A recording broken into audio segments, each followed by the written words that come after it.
The cross-examination of Ms. Gianni continued and her evidence was finalized. Just one further witness testified after that. During the trial and before finalization of the state case, and a further application was brought for special entries in terms of Section 317 of the CPA. At a previous junction in the case, an application was also brought for special entries to be made. The state and the defence agreed to the following special entries. A. On 3 July 2019, the lead prosecutor in the case, Advocate Nkeba Ntelwa, proposed to his supervisor, Advocate Garden, and his junior in the case, Advocate Serfontein, in an email which he sent to them that certain witnesses, namely Ms. Gianni, Ms. Msibi, and Ms. Mafikeng, be suborned to commit perjury. Advocate Ntelwa, Advocate Serfontein, Advocate Makosana, and Advocate Babulwa, full prosecutors in the case, intentionally failed to disclose to the court and or the defence that Ms. Gianni had made a previous inconsistent statement to Advocate Serfontein to the effect that the first accused had inserted his fingers into her vagina. Advocate Ntelwa's superiors, Advocate Gobadon and Advocate Garden, allowed Advocate Ntelwa to continue to prosecute the accused in the knowledge that Advocate Ntelwa had made the proposal referred to in paragraph A above. After an application in terms of the provisions of Section 174 of the CPA, 31 of the charges were dismissed as no evidence was led in respect of those charges. Furthermore, in respect of 2 other counts, I found that the witness Ms. Gianni's evidence could not be relied on, and those charges were dismissed as well. 11 complainants testified on behalf of the state, as well as 2 expert witnesses. After the application in terms of Section 174 was partly dismissed, a further application was brought to have the evidence of the complainants ruled inadmissible. This application was also dismissed. All the accused testified in their own defence in respect of the remaining charges. The state case.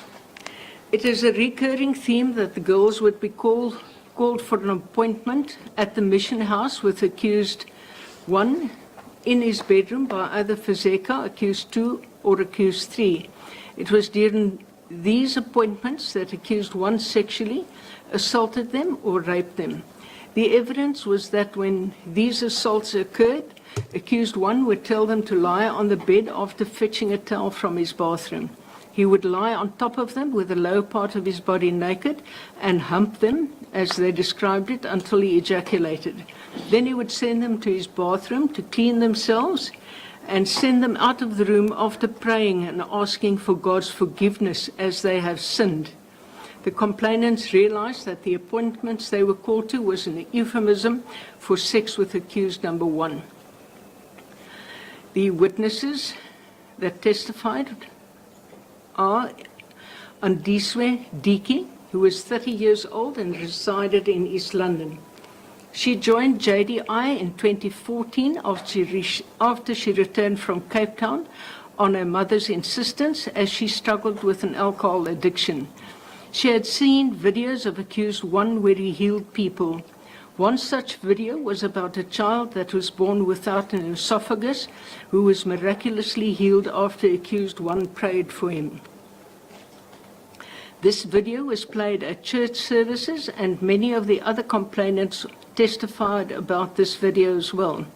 Ms. Diki started a business baking and selling cakes, muffins, and bunny chows. She attended crusades in other centres, and in 2015, at a crusade in East London, she acted as an usher.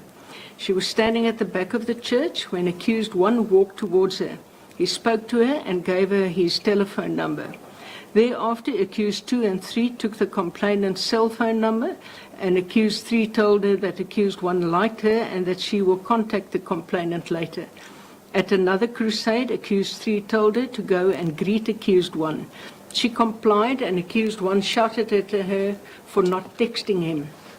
He told her that her destiny is at the mission house in Durban, and she should never offend him because he was God's favorite child, and that she must be obedient to accused one when she arrives at the mission house. She went to Durban after receiving money from the accused, and upon arrival at the house, she was shown a room where 6 other girls also stayed. She was taken to the bedroom of accused one, and he said that there were girls inside the house that were satisfying themselves sexually with a shower, but it will never be the same as this, while pointing to his penis. In the lounge, she saw accused one touching the girls' breasts, backsides, and lifting their skirts. She was shocked and scared. Later that evening, she was called to his room, where he took her on his bed, and the previous scene, as set out earlier, played out, and he gratified himself until he ejaculated. He then said a prayer, "Lord, forgive us, wash us with the blood of Jesus, write our names in the book of life." She stayed at the mission house for a period of about 13 months, where he sexually assaulted her repeatedly. The complainant and the other girls were instructed to undergo HIV tests, and the results were given to accused 2. Lerato Masibi testified that at the time of her joining JDI in 2012, she had a heart condition and was homeless. Her pastor arranged and financed her trip to Durban to attend a crusade. At another crusade in Secunda, Fizeka ordered her to get into a motor vehicle. Accused one was inside the vehicle with 2 members of the Grace Galaxy Choir. They went to a hotel in Sandton, where accused one, later in the evening, in his room, instructed her to take off her panty. She was scared and shaking, and accused one told her to relax, and he dismissed her from his room. She was later instructed to attend a crusade in Durban and was sent money to go there. At the mission house, she was instructed to go for an appointment with accused one. There she had to massage his feet, and the same scenario followed as set out previously with the sexual assault. After accused one ejaculated, he placed his hand on her forehead and prayed, forgive our sins, we have sinned." Masibi stayed at the mission house for 3 weeks, and after every appointment he would recite the same prayer. Masibi went to the different mission houses from 2012 until 2016, where sexual assaults happened regularly. After an incident where a girl was pregnant and she took her to see accused one, and the girl came back crying, she decided to expose accused one and attempted to lay a charge with the police. She also contacted other girls that had been at the mission house. The police advised her to go back to the church to resolve the issue. One of the other girls later contacted her to say that she has successfully laid a charge and the police will contact her. The twin sisters, Anele and Liswa Makakaza, were participants in the South African singing competition Idols. They wished to join the Grace Galaxy Choir but were rejected due to their age of 17 years. Later, another member of the choir contacted them, and thereafter Fizeka called them and informed them that they are part of the Grace Galaxy. They were told that they had to go to the mission house in Umhlanga to rehearse with a group. They were still attending school, and accused one paid their school fees. They were in the same way individually called to an appointment where they were sexually assaulted. After the sexual assault, accused one prayed, "God have mercy on us." This happened more than once to each of them. When they went to accused one to tell him that they intended to leave the mission house, he cursed them and told them that their body parts will be scattered all over and dogs will drink their blood in the streets. He also said that one of the sisters will get pregnant and both will marry the same man. What distinguishes their evidence is that after accused one's arrest, they were at the front of a group of young girls protesting his innocence that was broadcast on television. They testified that it was because accused two told them always to protect accused one. Neliswa came forward and reported the abuse as she could not live with the guilt anymore. Gloria Rejoice Makakaza, the mother of the twins, testified that she knew all the accused from the JDI church. Fezeka came to her and asked her to send the twins to accused one to be trained in music. She refused to do so. However, the twins begged her to go, and eventually they went. They were supposed to return as they were still attending school. She was not allowed to see her children, and when she saw the children at church, they ran away when accused one appeared. She went to report the matter to a brigadier in the South African Police Service. He told her that there is nothing they could do about it. She had seen that the police feared accused number one, for in church they went so far as to take off their uniforms and lay it on the floor so that accused one could walk on it. She found accused one's number and phoned him and told him to let her children come home. He called her stupid and ungrateful, but the next day the twins came home. Shlubekazi Vicky Faleni joined JDI in 2009 in East London. In 2013, a flight was booked for her to go to Durban for an audition for Grace Galaxy. The first night she was there, she was called to accused one's room by Fezeka. Accused one told her to lock the door, and she did so. He asked her what she wanted him to be. He was dissatisfied when she replied, a father figure, and he said he's not there to play father. When she responded, mentor, he said he does not like slow people and she can be his girlfriend. When she reiterated that she wanted him to be a father figure, he instructed her to call Fezeka. The latter told her accused does not want to be a father figure and she must listen to him. She went back to his room, and the sexual assault by accused one followed the same pattern as previously set out. Afterwards, he prayed, God have mercy on us. Accused told her to move to Durban permanently, as he will pay for her studies. She did so in December 2013. When she refused to go for appointments to his room, he would curse her and he told her she will die. The sexual assaults and oral sex she had to perform happened regularly, and he would pray after such sessions. When she refused to go for further appointments, accused chased her away in December 2014. Sarah Nomkela Mafikeng became a member of JDI in 2012 when she was 17 years old. In December 2013, she met accused one. After she received her matriculation results in January 2014, a pastor asked her if she wanted to share a testimony about the said results in Durban. Shortly afterwards, she received a call from accused one, during which he asked her if she had a boyfriend, and he told her he will be her boyfriend. After sending him photos of herself at his request, she received a call from Fezeka. She sent her money and she went to Durban by bus. When she arrived at the mission house, she was taken to accused one's room. He asked her what she wanted and said she wanted to further her studies as she was an orphan and lived with her grandparents.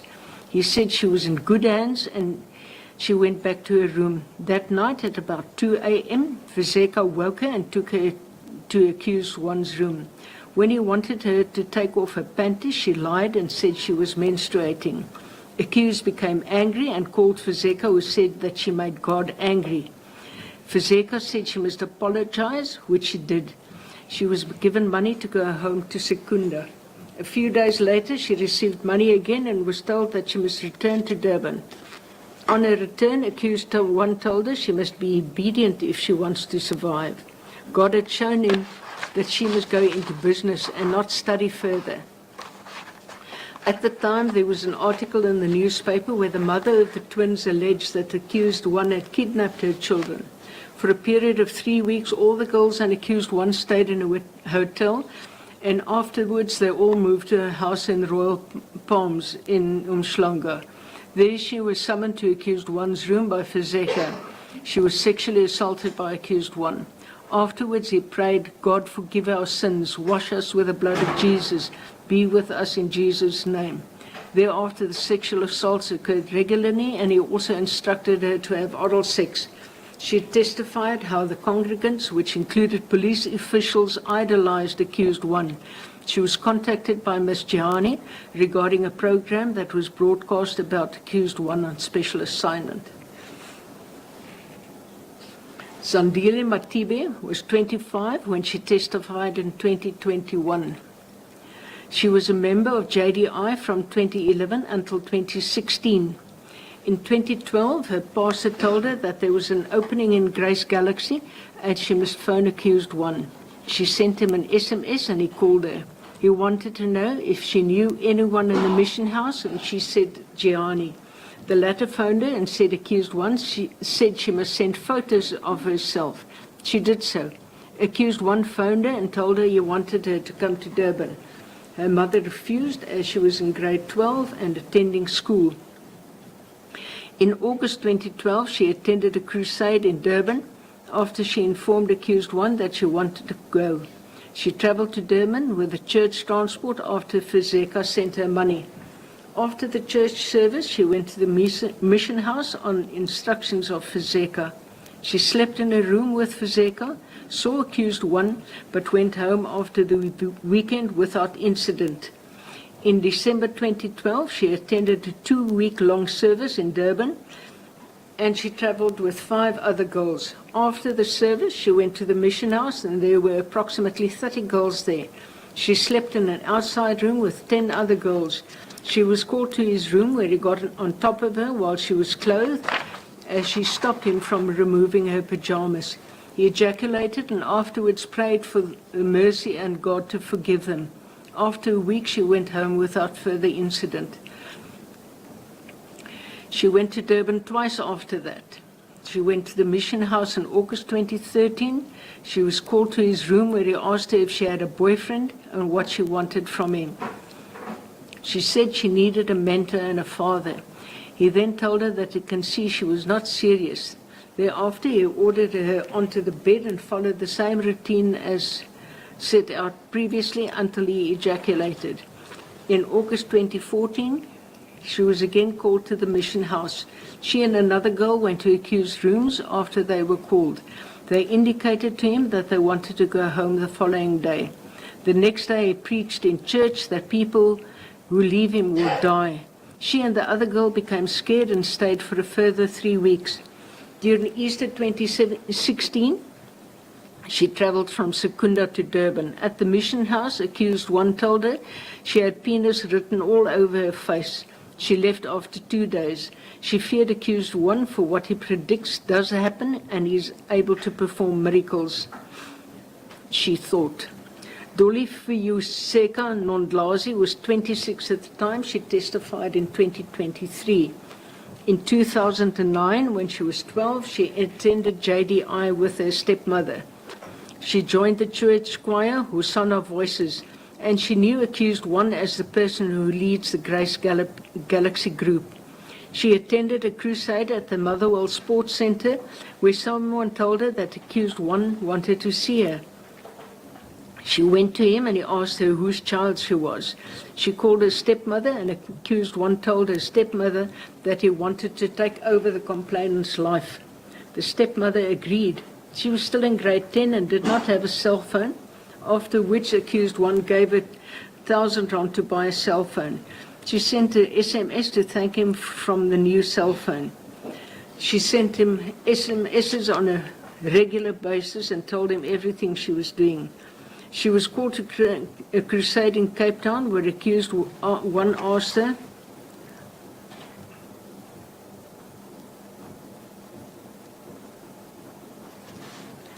how close does she want to be to him.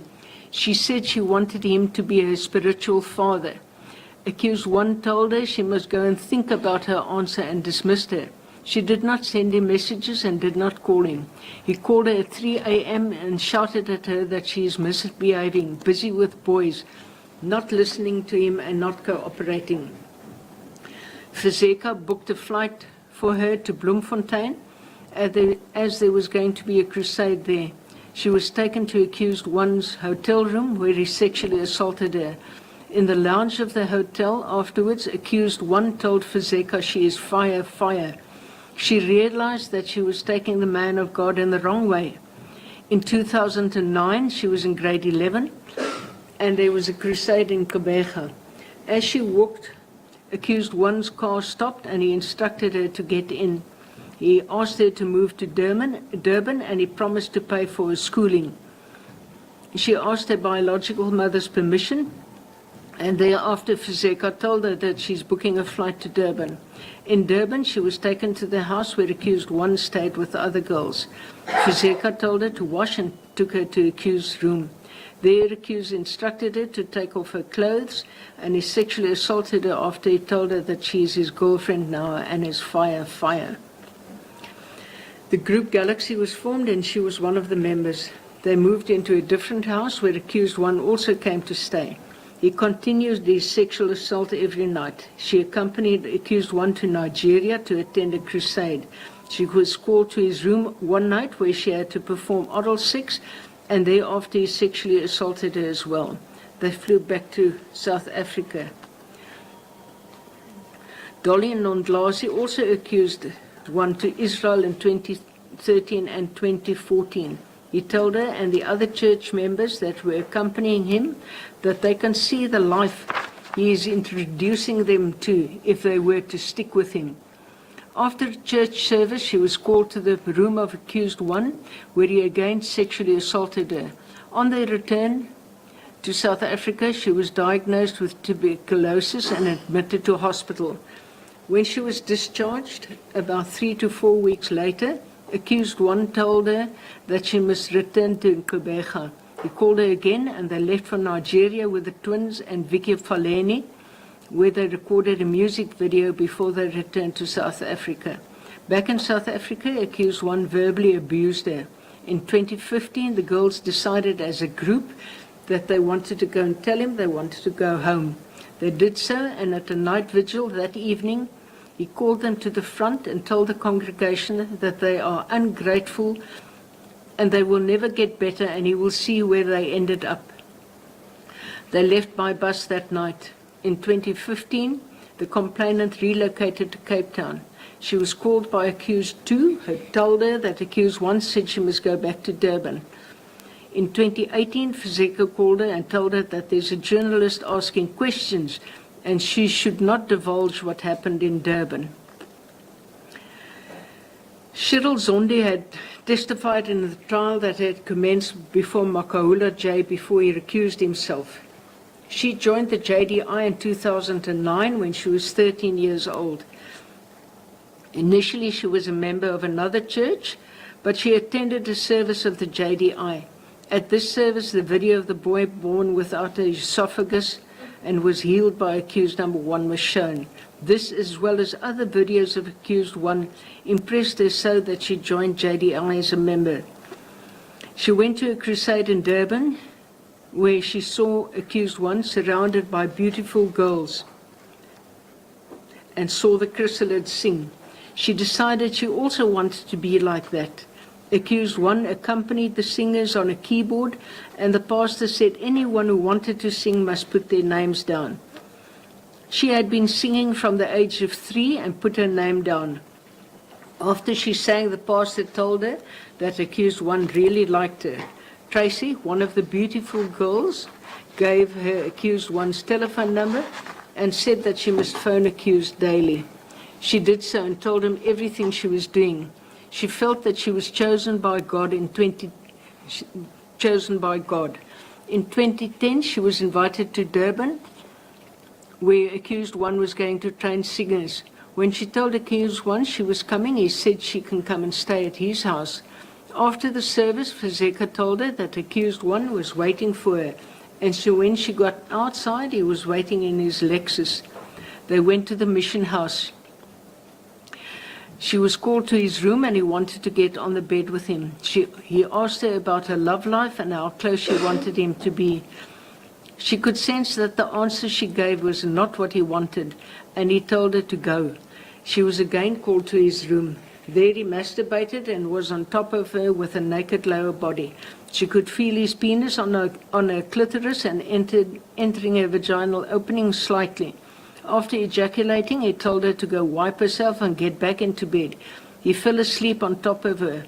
When he woke up, he rolled off and started praying, "God have mercy on us, for we have sinned." After instructing her to get dressed, he told her what had happened between them was a covenant between them and God, and she should not tell anyone. If she broke the covenant, the punishment will be death. He asked her again how old she was, and she told him she was 14. He said the man of God cannot go to jail, and she assured him that she will not tell anyone. She also went to Nigeria and Israel with accused number 1. She was repeatedly sexually molested on those trips.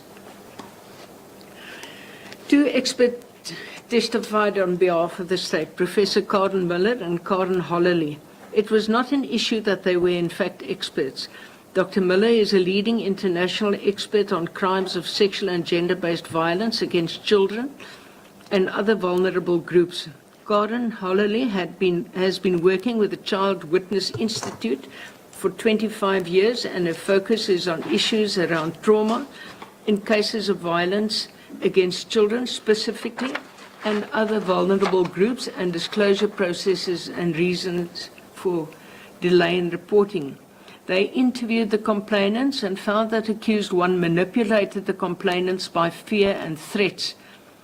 He continuously asked them what they wanted from him, while he knew they wanted to be closer, as he professed to be a man of God. In this way, he made them complicit in his predatory behavior. He made them believe that he had direct contact with God and had unlimited power. The defense case. The first accused confirmed that he is the founding president of the JDI. The church has mission houses that are places where religious activities occur. For example, prayer sessions, music rehearsals, and biblical things. Girls who were members of the church stayed in the mission houses. He had his own room at the mission house where he spent nights when he was too tired to go home to his wife and children. He provided financially for the women and girls who stayed there, as he gave money for them to buy food. Accused 1 denied that he raped or sexually assaulted any of the women or girls that stayed in the mission house or any of the church members. Accused 1 likewise denied that he trafficked in persons for sexual purposes or was involved in such trafficking. He also denied that he was managing an enterprise conducted through a pattern of racketeering activity or participated in the conduct of an enterprise through a pattern of racketeering. Accused 1 meticulously testified about the charges against him relating to the statutory crimes and the elements of those crimes. He denied that he committed any of those crimes. Accused 2 joined the JDI in 2006. She first moved to Pretoria with her husband in 2007 and then to Durban in 2010 or 2011. She lived with her husband and children. Ms. Sulani was an active volunteer, and when she started visiting the mission house, she asked to join the women who were ironing accused 1's clothes. She sometimes stayed over but did not live there permanently. She traveled to Nigeria and Israel with accused 1 and the church. She denied that she recruited any girls for the mission house or threatened anyone to stay there.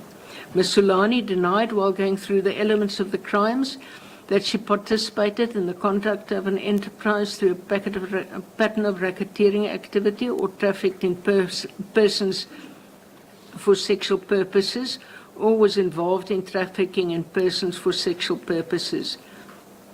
She likewise denied raping or sexually assaulting any of the complainants or conspiring with another to commit a sexual offense. Accused 3 testified that she is a married housewife with 2 young daughters. She joined JDI in 2005 and was the secretary of the church from 2006 until the arrest of accused 1 in 2017. Her duties entailed inter alia driving accused in Gqeberha when he was in the city, calling people out for prayer according to their requests, transcribing accused 1's sermons, and reading chapters of his book to the congregation.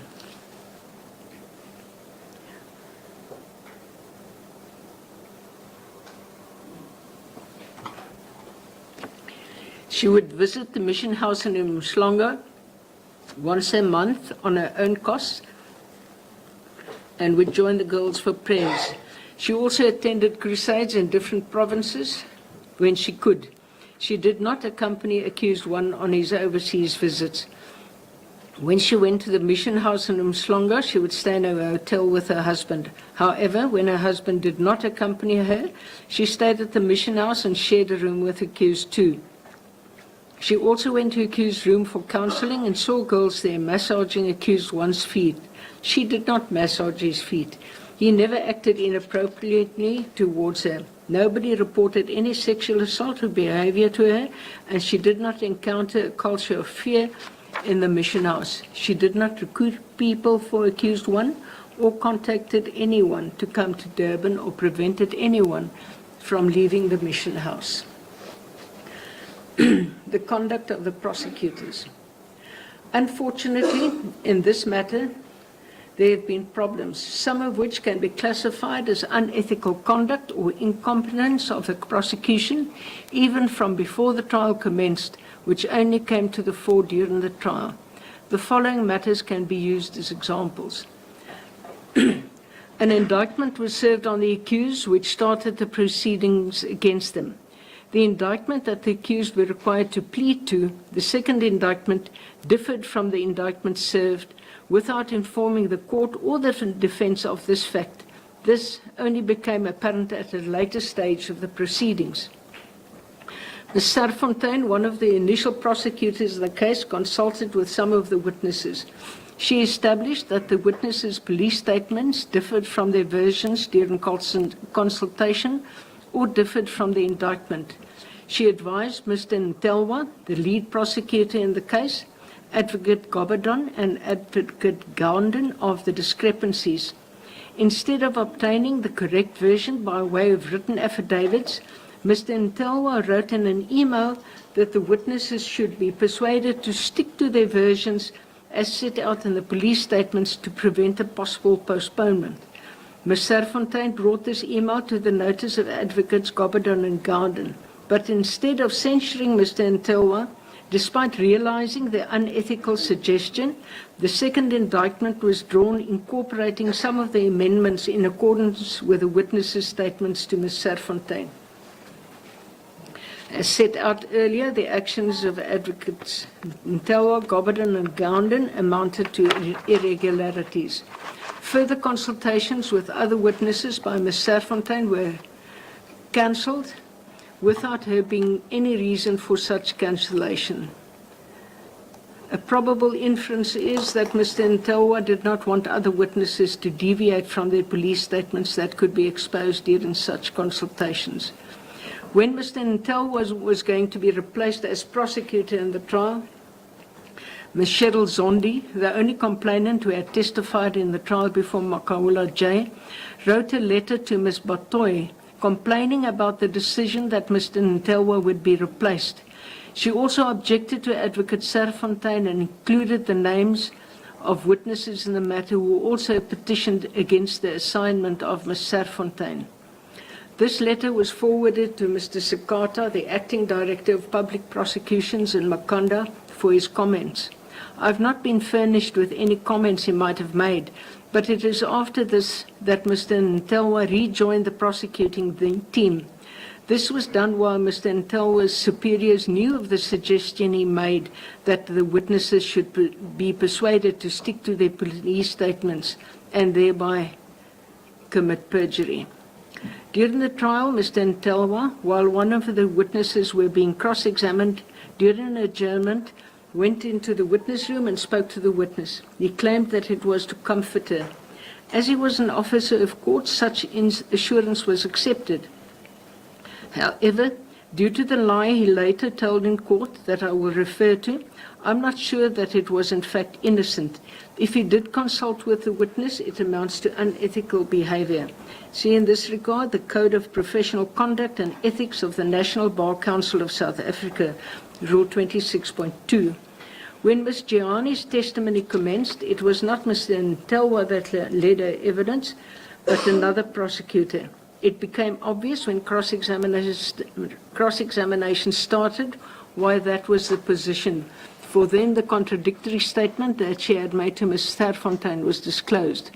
Ms. Serfontein had then, as an ethical prosecutor, should disclose to Mr. Doberman that the witness had made a contradictory statement to her.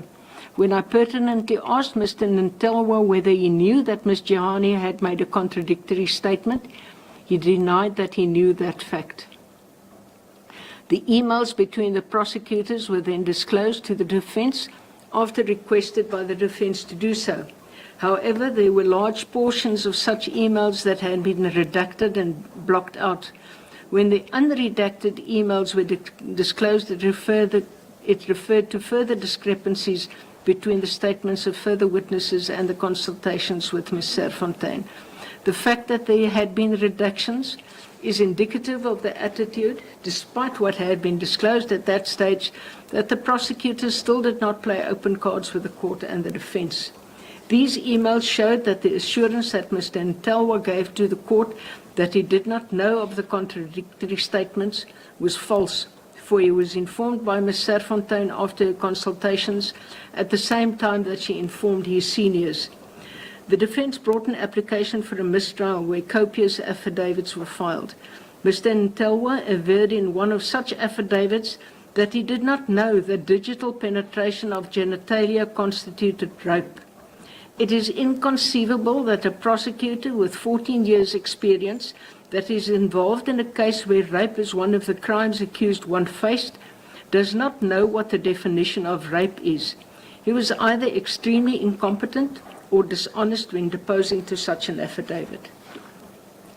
Mr. Ntelwa also established a WhatsApp group where all the complainants were connected. When this was revealed, Advocate Garden, Mr. Ntelwa Sr., confronted Mr. Ntelwa about this. Mr. Ntelwa informed Advocate Garden that it was purely for logistical reasons. Instead of investigating this, all the WhatsApp messages were deleted. There had been an application to have this action of Mr. Ntelwa and the lack of action by Mr. Garden declared a special entry. I refused. However, it is a factor that should be considered when assessing the question whether the state has proved its case beyond reasonable doubt. The legal position, burden of proof. The state must prove its case beyond reasonable doubt. There's no onus on the accused to prove his or her innocence or convince the court of the truthfulness of any explanation proffered.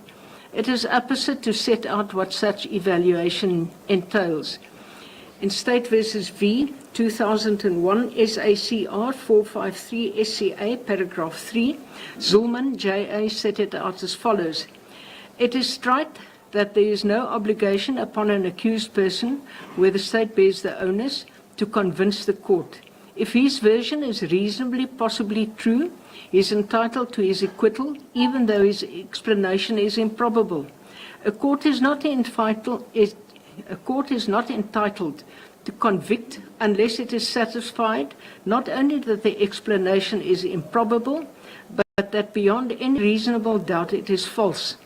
It is permissible to look at the probabilities of the case to determine whether the accused version is reasonably possibly true, but whether one subjectively believes him is not the test. As pointed out in many judgments of this court and other courts, the test is whether there is a reasonable possibility that the accused's evidence may be true.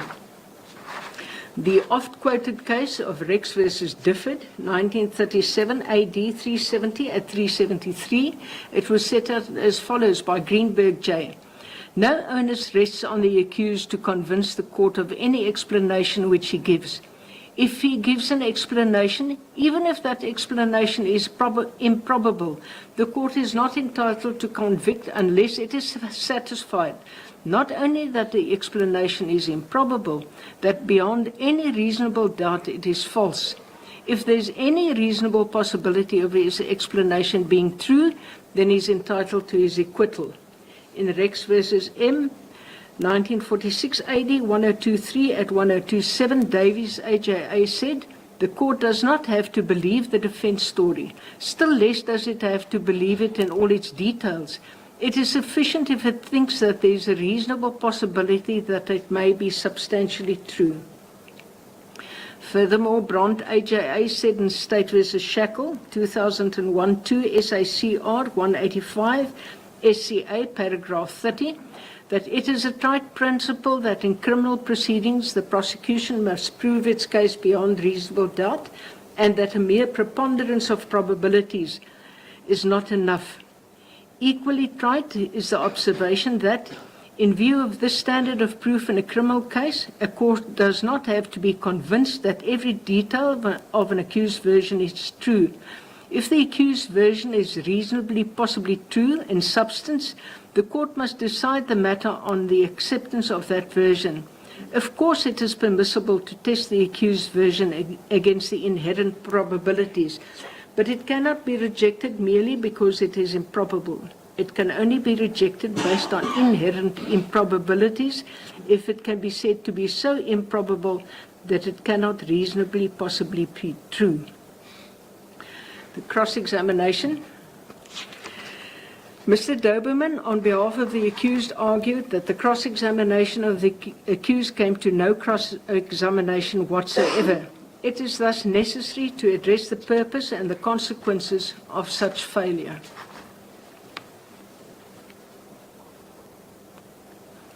The object of cross-examination has been defined in these words by Eric Morris, Technique in Litigation, page 134. It should be borne in mind that the objects of cross-examination are three, the first positive and the other two negative. They are to obtain evidence favorable to your client, to weaken evidence that has been given against your client, and finally, if nothing of value which is favorable can be obtained, to weaken or destroy the value of the evidence by attacking the credibility of the witness. In Principles of Evidence, 5th edition, Adjutastat E publication, chapter 18, paragraph 18.7.4, the following is said: a party has a duty to cross-examine on aspects which he disputes. The failure to cross-examine may in appropriate cases have evidential consequences in that an adverse inference may be drawn against that party. The duty to cross-examine on evidence that is in dispute exists so that the witness is afforded an opportunity to answer points supposedly unfavorable to them. Generally, the failure of the prosecutor to cross-examine an accused may be decisive and an acquittal will likely result.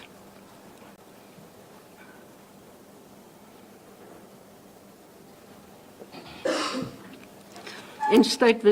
Boesak, 2000, ZASCA 24, given on 12 May 2000, paragraph 51 and 52, the following was said: in context of the dispute now under discussion, that is, the proof of the authenticity of the letters of 30 March 1988, but also in the wider context of the outcome of this appeal, and the conduct of the defense in the trial court, it is clear that a cross-examination should put his defense on each and every aspect which he wishes to place an issue, explicitly and unambiguously, to the witness implicating his client.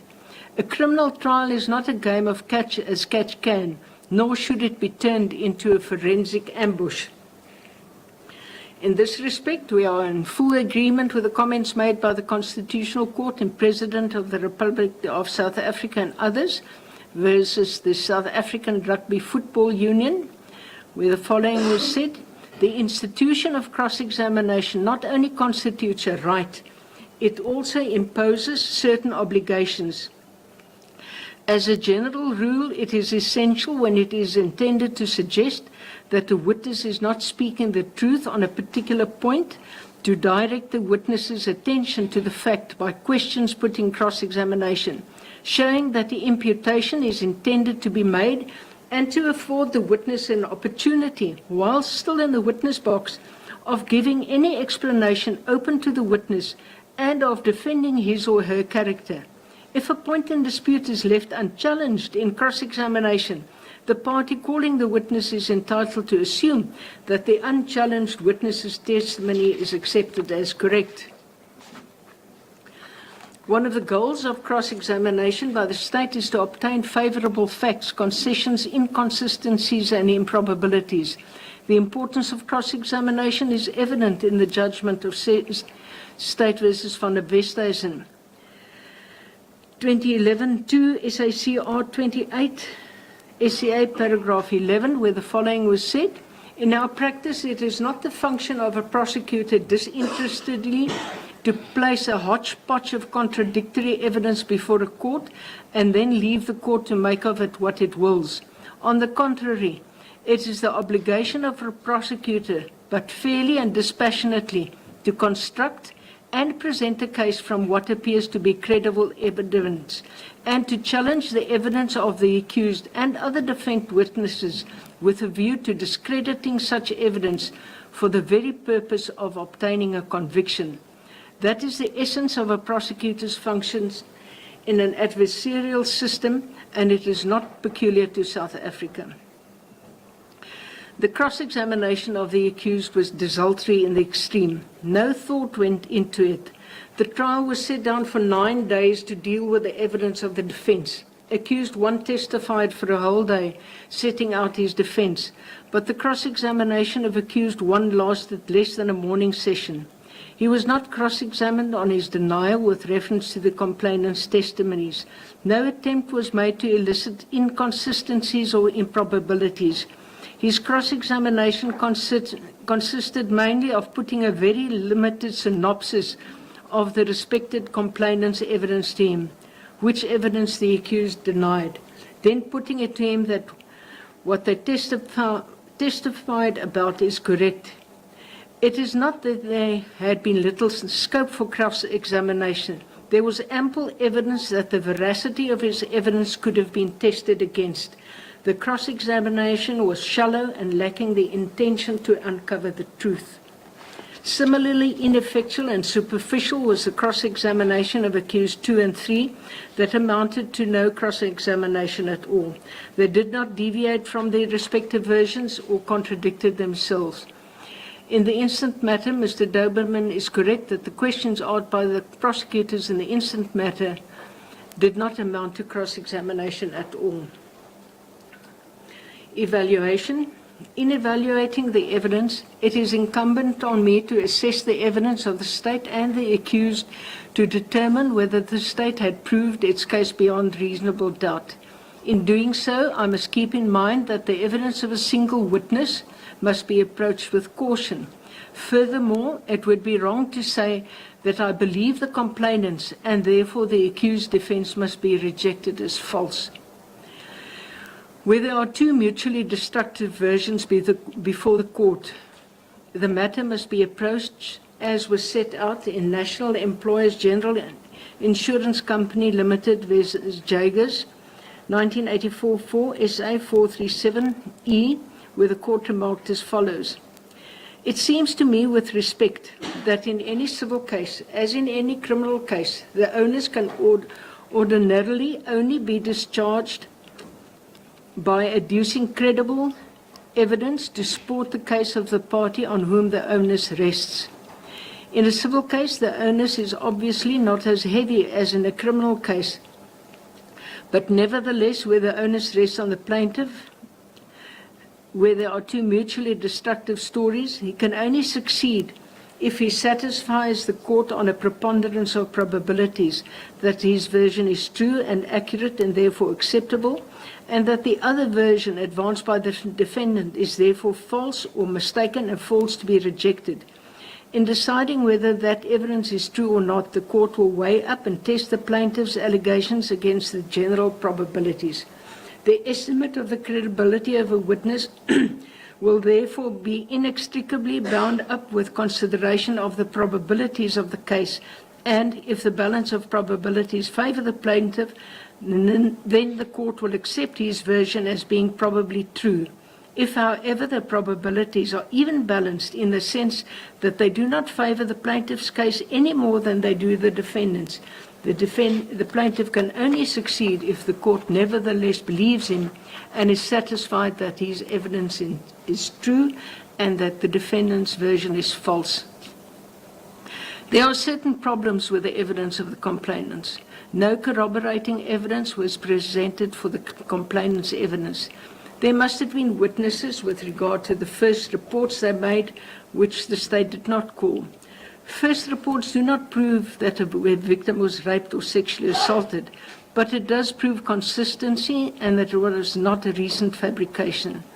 There would have been telephone records that could have corroborated the witnesses' evidence that they had to call or text accused daily or regularly. No such evidence was presented.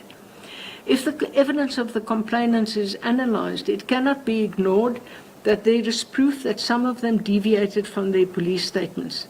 The possibility cannot be ignored that Mr. Ntelwa had a much bigger influence on the witness's testimony, but the opportunity to test that had passed, as his attempted influence only came to the fore after they had testified, so there was no opportunity to cross-examine them on the possibility of the interference. Ms. Gianni, whose testimony was found not to be credible, was the person who indicated that she had laid a charge and that the police will contact the witnesses. It seems it was after this that the investigation into the conduct of the accused commenced. What casts a shadow over the evidence of the twins is that even after the arrest of accused one, the twins still publicly professed his innocence and danced in front of television cameras to show their support for him. They were not minors at the time. Sarah Mofokeng was 19 years old when she testified that she lied to accuse that she was menstruating and was sent home. However, she returned to the mission house despite knowing what would be expected of her. Mr. Doberman is correct in his argument that it cannot be established what the influence of Mr. Ntelwa was on the evidence of the witnesses, as the suggestion by Mr. Ntelwa was not known at the time they testified. Mr. Caesar, on behalf of the state, argued that I should accept the similar fact evidence of the state witnesses. In State versus Nduna, 2010, ZASCA 120, the following was said in paragraph 17. It is settled law that while similar fact evidence is admissible to prove the identity of an accused person as the perpetrator of an offence, it cannot be used to prove the commission of the crime itself. This legal principle operates in addition to exclude such similar fact evidence from being confirmatory material on another count. However, the application of the rule is not to be confused with a situation where the rule is invoked to establish the cogency of the evidence of a systematic course of wrongful conduct in order to render it more probable that the offender committed each of the offences charged in respect of such conduct. The appellant's argument, if it were to be accepted, would be tantamount to excluding evidence of the modus operandi of the appellant merely because he had been charged with more than one count of robbery. End of the quote. Witnesses in the instant matter were in contact with each other and discussed the case before charges were laid, but it was not disclosed to what extent. There's the additional problem that there had been a WhatsApp group where all the complainants were part of. Mazondi took the lead in complaining about the appointment of Advocate Serfontein as the prosecutor in the matter, proposing that Mr. Ntelwa remains. Furthermore, Mr. Ntelwa was the prosecutor who indicated that witnesses should be influenced to stick to their police statement. The case can be distinguished from the Nduna matter, where there were two robberies months apart with a similar modus operandi. The similar fact evidence cannot be taken into account in the instant matter in the light of the fair trial principle. The primary factor, unfortunately, is the lack of cross-examination of the accused. As indicated earlier, if there's no cross-examination on issues in dispute, it would be unfair to reject an accused's evidence if he or she has not had the opportunity to explain such issue. As the cross-examination of the accused was of such poor quality, it had the effect that the accused's evidence was not placed in dispute at all, and therefore it did not necessitate the calling of corroborative witnesses, if any, who might have bolstered their defense. A further factor that I have to take into account is the conduct of Mr. Ntelwa and the irregularities that his conduct precipitated. If he had been removed at the time the prosecuting authority intended to remove him, the outcome might have been different. Furthermore, I'm of the view that it is highly undesirable that the complainant can dictate who should prosecute in a trial, especially where a decision has been made to remove a prosecutor.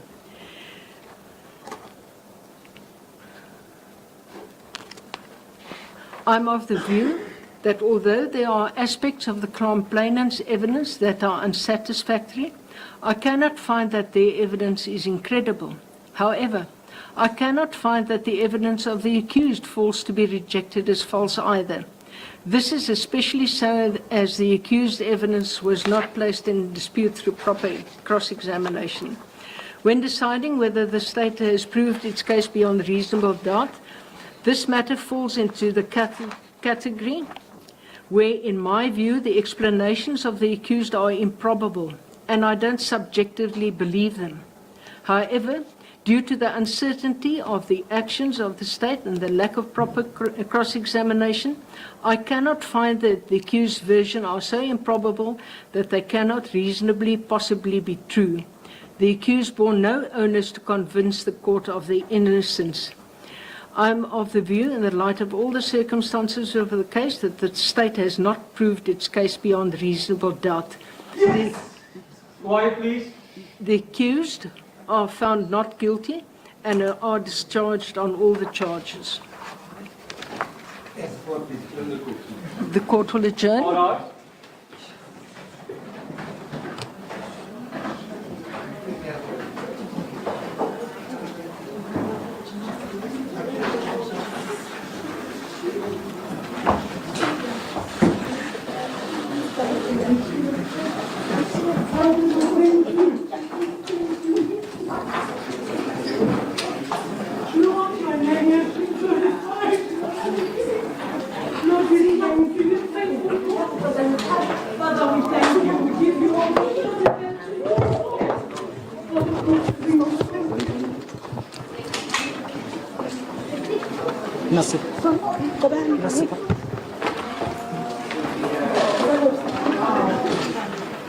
Just your comments. It's been a long road, 8 years. How do you feel at the moment? Man of God, how do you feel at the moment? It's been a long road. The only thing I can say